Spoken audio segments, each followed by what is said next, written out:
Hello and welcome to the Kinship Carers Online attachment video. In this module, you will gain a basic understanding of what is meant by attachment, the types of attachment, and how they might relate to the experience of the child in your care. Many people think of attachment as the bond between a baby and its mother, but it's much more than that.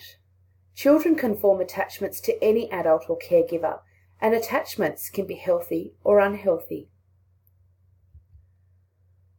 Attachment is a special kind of relationship between a child and an adult, which is long-lasting and is characterized by a tendency for the child to seek and maintain closeness with the attachment figure, especially under stress. The need to remain physically close by is called proximity seeking. Attachment is not just about whether the carer takes care of the child's physical needs, but also relies on relationships which form through day-to-day interactions, including nurturing, play and discipline. Making sure a child is given food, water, shelter and bathing are important but are not enough to guarantee a positive attachment relationship.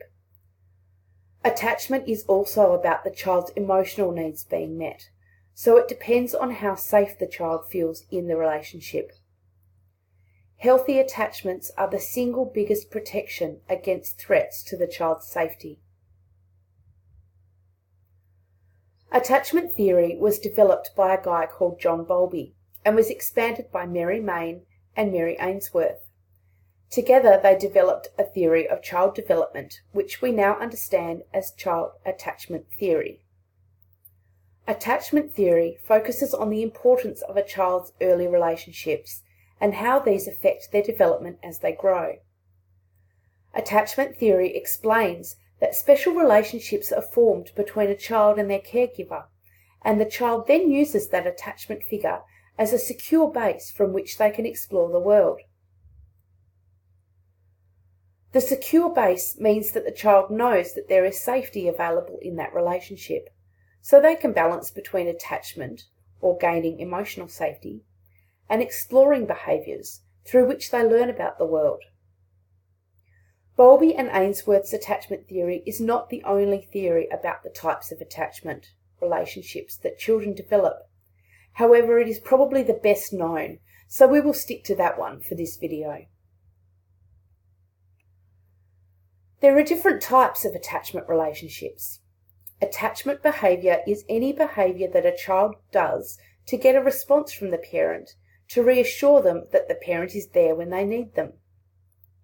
Children use attachment behaviours when they feel unsettled, unsafe, insecure or worried, and how the parent responds over time will largely determine what attachment style the child will develop.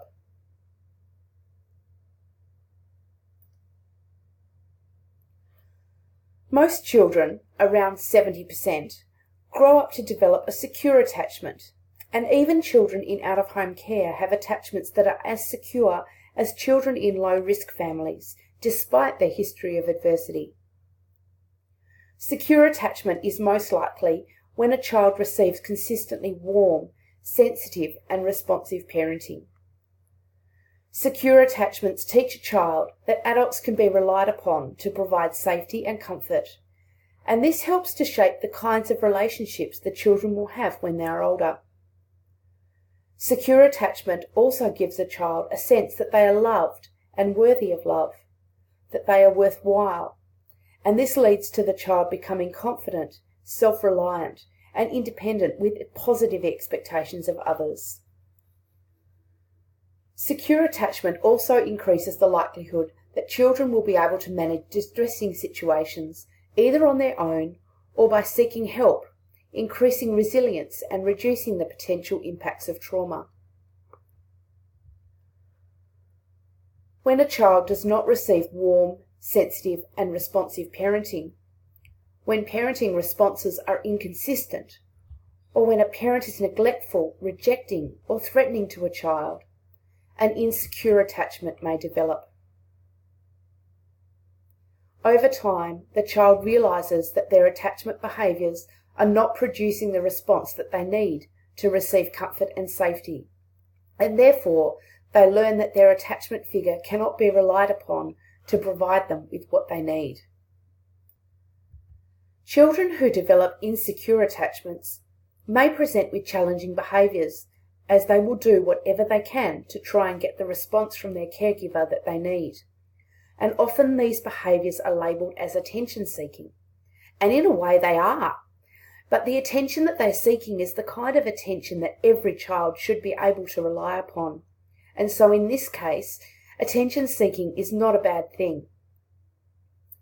Some children might increase the amount of attachment behaviours they engage in to try and elicit a response from a non-responsive caregiver. And this might look like the child is clingy or demanding or overreacting to minor stresses. These children might also then be difficult to soothe once they do receive the attention they were trying to get, and they might refuse to be comforted, and in this case, they lose the attention that they worked so hard to get. This pattern of behaviour is called ambivalent or resistant attachment and affects about 10% of children.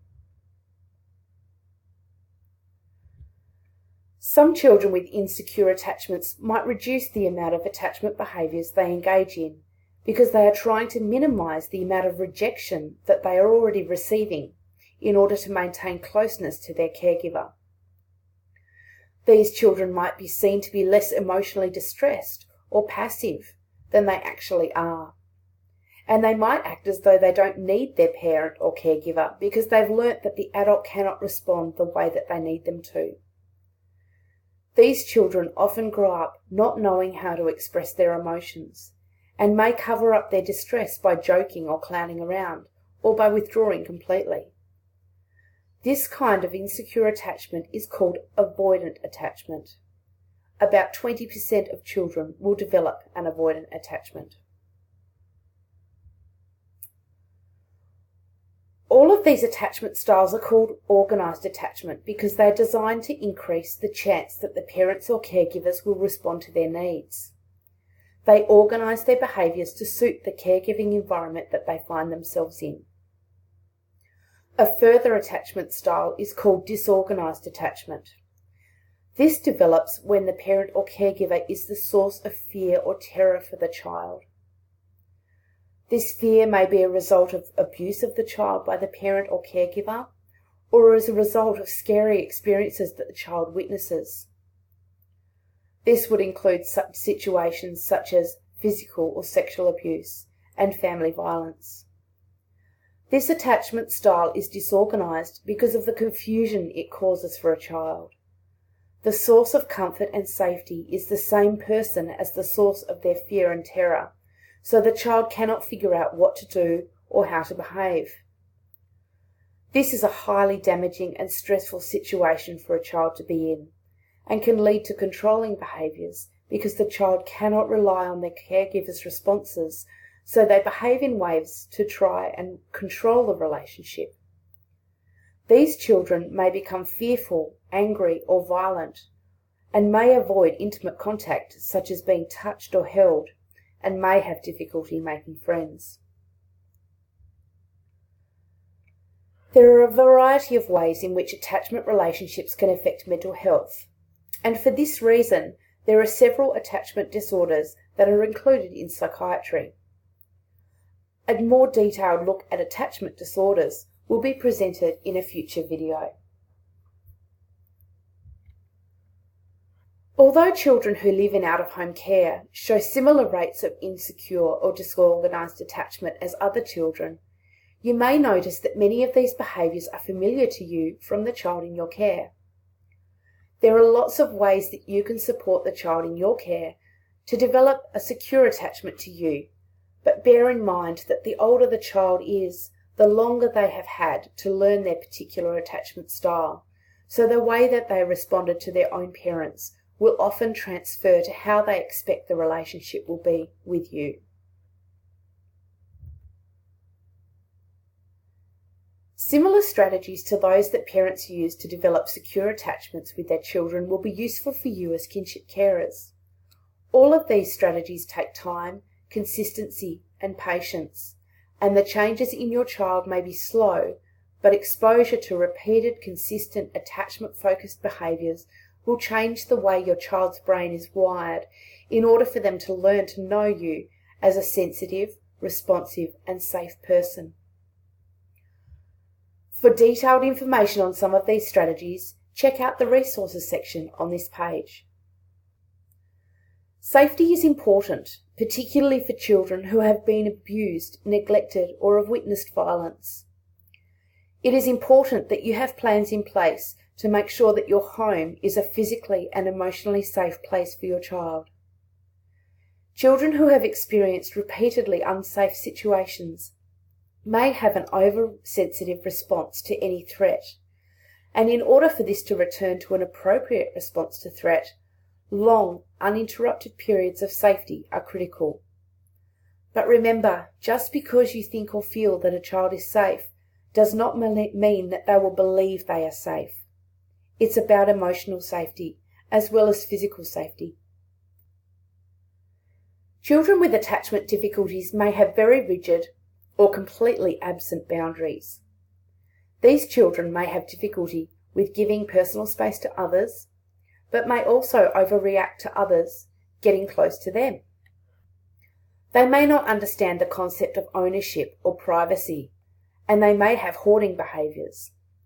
It is not enough to impose consequences on children when they step outside the boundaries, and this on its own may make things worse, as the child may not understand why the consequence has been put in place.